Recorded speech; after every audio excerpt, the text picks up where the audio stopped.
কিয়ামতের দিন সর্বপ্রথম হিসেব নেওয়া হবে নামাজের। নামাজ, বিশ্বনবী ইন্তেকাল করবেন, রূহ বের হয়ে যাচ্ছে, দুই তিনটা শব্দ বললেন, এর মধ্যে একটা ছিল সালাত। সালাত, উম্মতেরা নামাজ, নামাজ, নামাজ ছেড়ে দিও না।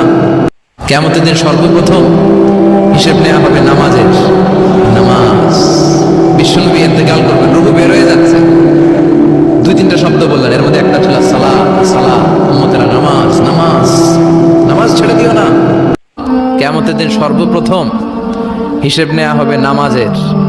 নামাজ, বিশ্বনবী ইন্তেকাল করবেন, রূহ বের হয়ে যাচ্ছে, দুই তিনটা শব্দ বললেন, এর মধ্যে একটা ছিল সালাত। সালাত, উম্মতেরা নামাজ, নামাজ, নামাজ ছেড়ে দিও না। আমা মালাকাত ঈমান। মানুষ ইন্তেকালের আগে শ্বাস বের হয়ে যাচ্ছে, রূহ চলে যাচ্ছে, ওই মুহূর্তে কি জরুরি কথা বলে নাকি ফালতু কথা বলে? সবচেয়ে জরুরি কথা